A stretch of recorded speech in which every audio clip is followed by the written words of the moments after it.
Even though she has spoken to many Fortune 500 companies, it is my pleasure today to introduce her to you as a longtime family friend. I first met Glenna almost 10 years before I was born. Yes, before kids, before me, my parents became close friends with Glenna and her husband. It was 1963, JFK was in the White House. My dad had just graduated from Indiana University, and he took a coaching job at a brand new high school in his hometown of Bakersfield, California, a farming town about 2 hours northeast of Los Angeles. Glenna's husband was the athletic director at that high school, and so he was my dad's first boss. Most every Friday night, my mom and dad would go over to Glenna's house for potluck dinner. This illustrates our proverb from Africa that we have talked about many times as a team. Friendship is through the stomach. Last week, I asked my mom what those dinners were like, and she said, Eric, even then, Glenna had this unique ability to talk right at you. Even in a group setting, she would focus her eyes right into you as if you were the only important thing in the room. And she would connect with you one-on-one. As you have heard about Glenna's family, she has 3 girls, and there was always a lot of energy in this family.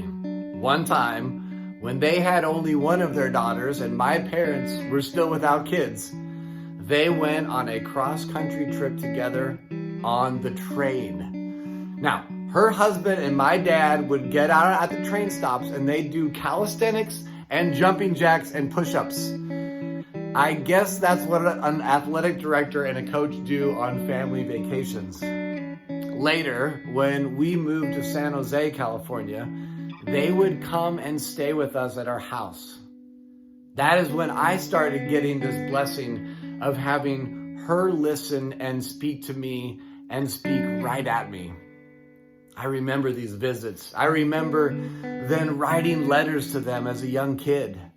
I sent them pages and pages of questions. I know, go figure, lots of words and lots of questions and lots of one-pagers.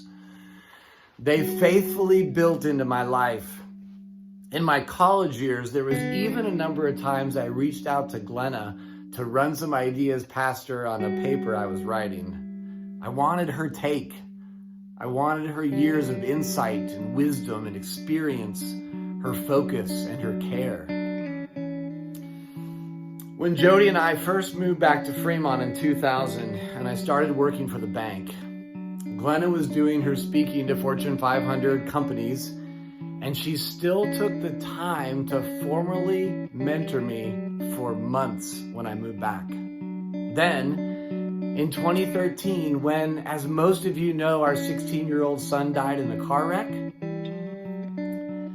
guess who was there using words and letters and phone calls to encourage my life, to build my hope, and to quietly urge me to keep moving forward? You know, most people retire at about age 65, and Glenna skipped right past that date many years ago, and she's really still working. As we've said as a team, we are built for work and for deep cycles of rest, and that's Glenna. I am pretty sure you will be challenged and blessed in listening today. Megan and I filmed her over WebEx and wish that you could have heard her live without this COVID time. I encourage you to listen. I encourage you to take notes. Let this seep in slowly like a tea bag in hot water. Do the thought homework, the heavy lifting that she will ask you to do. Go back to your notes later this week, later this month, this year. We will be challenged. We will have changes in our hearts and our thinking. And if you let it, it will enhance the way you think about leading your team, serving those around you, and leading well in life. Please join me in welcoming Glenna Salisbury. I'm so glad to see all of you. Well, I really can't say that authentically, but I can pretend. And I know you all look good, and it's my joy to be in your midst today.